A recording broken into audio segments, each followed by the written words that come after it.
What kind of wages and benefits did you earn at RCA? I started at $65 a week. I guess which was around $4,000. I say 12, 48, about $5,000 a year. And I was making 55,000. What were your relationships with your coworkers like? I had good relationships with my people who worked for me. I tried to be fair and honest. I was very, not strict, but you know, I was a supervisor representing the company, so I did my job with the two company rules, right? And we had a lot of good times, the people I worked with. We had a lot of, RCA was like a family outfit. We had a drinker AA association, which had all kinds of summertime events, baseball. I had a baseball team in Camden called the High Pots. I managed to play ball a lot of years. I played ball until I was about 45. And it's a lot of entertainment, you know, the people we worked with, we had dinners and so forth, parties. It was all good, and we developed a good relationship. Everybody got along pretty well. I can honestly say of all the people I worked with and worked for, who worked for me, I can only remember one person that I could say that I really would never want to, you know, he would never, you know, I could never accept him. I'm trying to say it the right way, but one person, that's pretty good. Because you interface with a lot of people, right? You know, there's a lot of arguments, there's a lot of competition, you know. You can get in the head and so forth, and, you know, and there's a lot of ups and downs, you know. You know, you don't get what you want lots of times, you know. But I was fortunate to continue working through periods when there were layoffs in the company. And I think because I was happening to go into something that was starting up. In other words, Camden, when Camden started down, I was in Worcetown, the radar was starting up, and then it was up in Hicetown when Worcetown went down, you know, and where people, a lot of people were laid off, I think, in the 70s and so forth, the 60s. So I was busy, and I was considered, you know, somebody that let go, right, you know, what I was doing, right, you know, recognized as somebody who knew how to get things done and so forth, you know. And yeah, that's a thumbnail sketch. But it was excellent. It was really, when you retire, you don't, I never miss, I think most people could say this, maybe not most, but when I retired, I never missed what I did, right? Because I started doing something else, right, you know? Because when you retire, you have to have a structure, right? It's the same as work. You don't retire and just sit around. You retire and do what you want to do. Big point of retiring is do what you feel like, right? You know, if you have to want to do that, you have nothing to do that. But when I retired, it's the people you miss, not the job. And I hear people saying that, and that shows that you know, when you work for a company like RCA, you develop all those relationships, right? Just fellows down there today, right? You know, I knew some of them. I remember when they were young folks, right? Well, almost as old as I am. But you know, I think one might be about the same age. He graduated in 41 from high school. I graduated in 40, and so he's close to me. He has to be. He has to graduated at 18. You know. Were there a variety of ethnic groups when you worked at RCA? When I started RCA, there wasn't as much, but there, I don't think there was a lot of change between 50 and 86. But there wasn't as much as time went on. I had a shop steward named Bill Jenkins who lived in Camden when I was in the component division.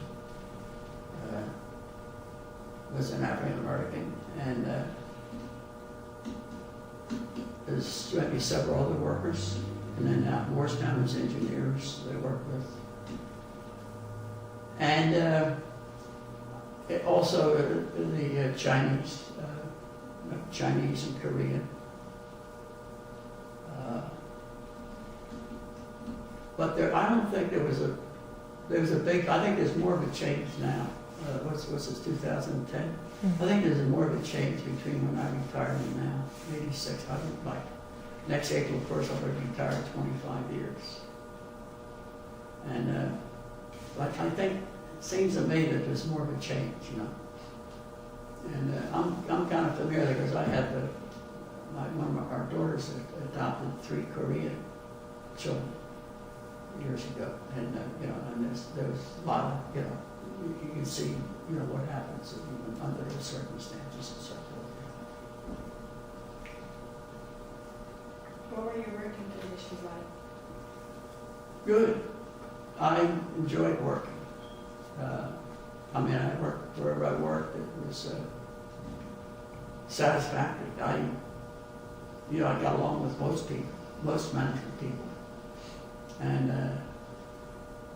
you know, it's just a matter of making up your mind that if you're going to do, you're going to do that, right? If you don't know how to do that, then you leave, right? You know. And I thought several times of leaving RCA for maybe better positions, like, you know, places I got offers and so forth. But I just liked working in RC so much, and then once you make a move. I've seen people make a move and they just continue to move, right? They think this is good, and then next thing in a year or some other place and so forth. That's no way to raise a family, right? Just for the money. You have to put family before money. What was one of your most memorable experiences working at RCA? I think it had to be at Heights 10, like it said. It was called the Astro Division, where the satellites were just starting up. You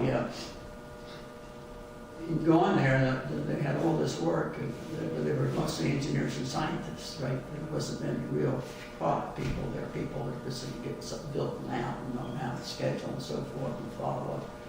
And because they're all like engineers. Engineers are particularly electrical or a different area, right, you know, and most of them, not all. And so just the experience of getting all that knowledge and what to do, and by doing things, you know, setting up in the engineering departments, all the schedules and so forth, setting up instructions, procedures, and then, you know, running an operation. That was very satisfying for the year. Yeah, that we did that. I'm very satisfied. And, you know, I got the programs that got them back on schedule where the satellites were built and shipped on time and so forth, you know. And it was very interesting. The people, and we worked under tough conditions, you know, because had things had to get done, and we kept pushing. But, you know, things happened, you know. And I think that was the next was probably the P3C aircraft, but, you know, because we got a lot done on that. It was a very successful program and so forth, manufacturing program.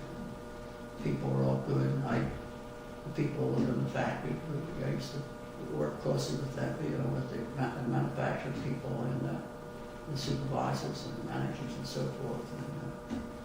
And I knew everybody in the factory, all the workers who built our equipment and all that. And that was very satisfying. Can you describe an average work day? An average worker? Average work day. Average work day. Well, let's see. When I started, well, I was at the night shift, so that's well, I actually, when I first started, you know, if I had a shift, say 3 to 12, right? 3 to 11, whatever it was. Because I was new, and I had all this work out of it done. And being a new guy and being a night shift, a day shift, if all the problems that were going on, it was the night shift's fault, right?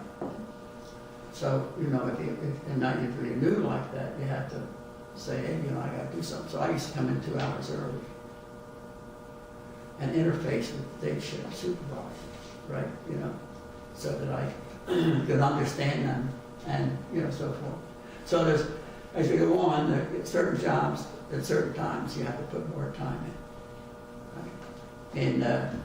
In Morristown, you know, the regular shift was about 8 in manufacturing, 8 to 4.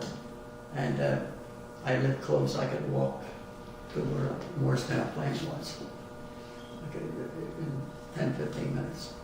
So when there was problems, at nighttime I used to go in, right, and, you know, and do some things just to make sure, you know, I was up to snuff, because at the time it changes, like where you're at in the job. I never I never liked working overtime per se, because I was busy. After work in baseball and football and so forth, coaching. When I was playing and coaching and so forth, and you know, all kinds of stuff like scouts and everything. So I always worked to get done, everything be complete at 4 o'clock, right?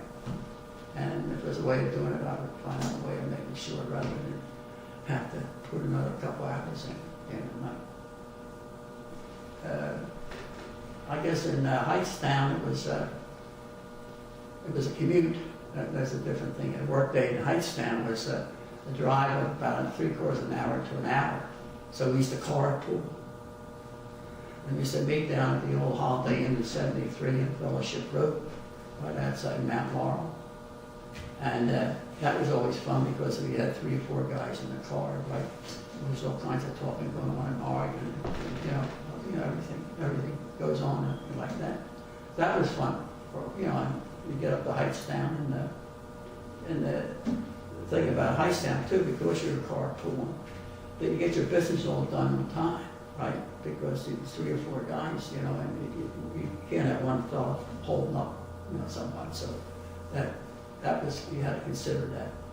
When I get back to Camden, I commuted with a fellow with about 15 minutes, no, in Morristown, I guess 5 minutes away, for 15 years. And we used to leave early. If I was supposed to start at 8 and finish at 5, I'd get in there about 7:15, and we used to do that because you know, it was good to get things done before the day started, but also you missed the traffic going into camp, right?